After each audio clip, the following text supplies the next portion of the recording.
So last year I talked about the Grinch movies and you guys loved it, but in that video I asked if you guys wanted me to talk about the Cat in the Hat film, and here we are. The Cat in the Hat came out in 2003 with Mike Myers as the cat, and honestly, he's a perfect casting.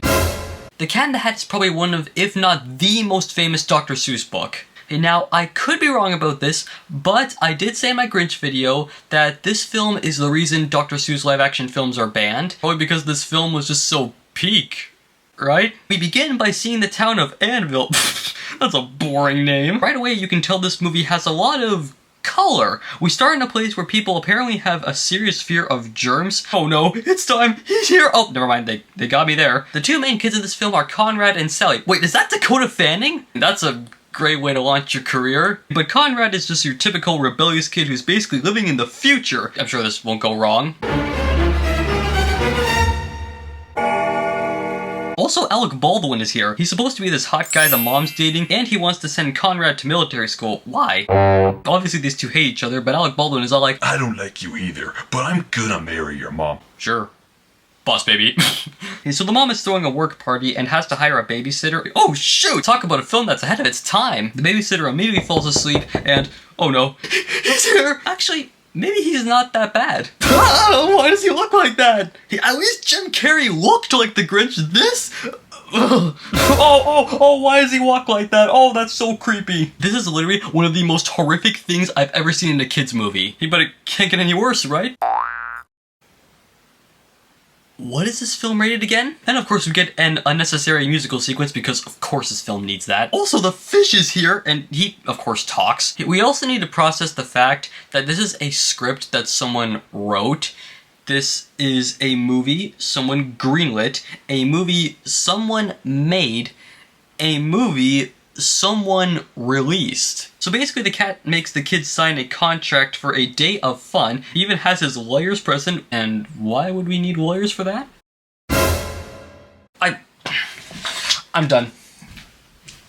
Also, the cat has one of the most evil laughs ever made. I can't play it because copyright, but trust me, it's evil. Then they go and make cupcakes and oh shoot, there's another one! No! Why are there three? He's multiplying! The cat's cooking eventually goes bad, and Dakota Fanning shows the cat who's boss, but then he uses the mom's dress to clean it up, and with no other options, the cat calls for backup. Thing 1 and thing 2, oh my goodness! What? The Grinch may have looked odd, but these are monsters. And then the cat says, don't open the crate, like that's gonna stop anyone. The lock hooks onto the dog and the dog runs off and yeah, everyone's doomed. And we also find out Alec Baldwin is not as hot as we think. Anyway, they chase after the dog and end up at a birthday party where the cat disguises himself as a piñata, which goes as well as you'd expect. K.O. Alec Baldwin finds the dog first, so they use the cat's car to chase after him. We get this whole epic chase sequence, and you wanna know how they get the dog back? This is how! And the only realistic way to escape is through the secret door to a secret club where everyone is dressed like the cat. What?! The kids make it back just as Alec Baldwin arrives, and you know what happens next?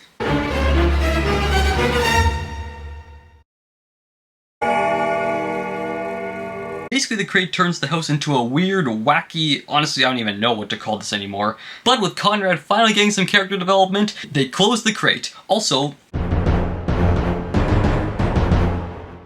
and it's only now the kids decide the cat is bad news and tell him to get out! The siblings make up and it's really sweet and oh no, he's back! But the cat actually fixes everything, which is great, just in time for the mom to get home. Then Alec Baldwin shows up and honestly, he has the most realistic reaction to seeing the cat out of anyone in this movie. And the film is finally over. Yes! All I can say is this movie is weird. I know Dr. Seuss's books are weird, but I don't even... Yeah, I mean, at least the Grinch didn't have an evil laugh. Actually, no! Jim Carrey should have had the evil laugh. The cat is literally more terrifying than the Grinch. And I don't know if you could tell, but I tried going easy on this movie, but how is it possible to go easy on a movie like this one? But let me just say, if you want me to talk about cats, you need to subscribe and convince me. Thank you all for watching, hope you enjoyed this video. Make sure to like and subscribe, click this video right here, YouTube thinks you like this one the best, and I'm amazed that this film didn't kill me.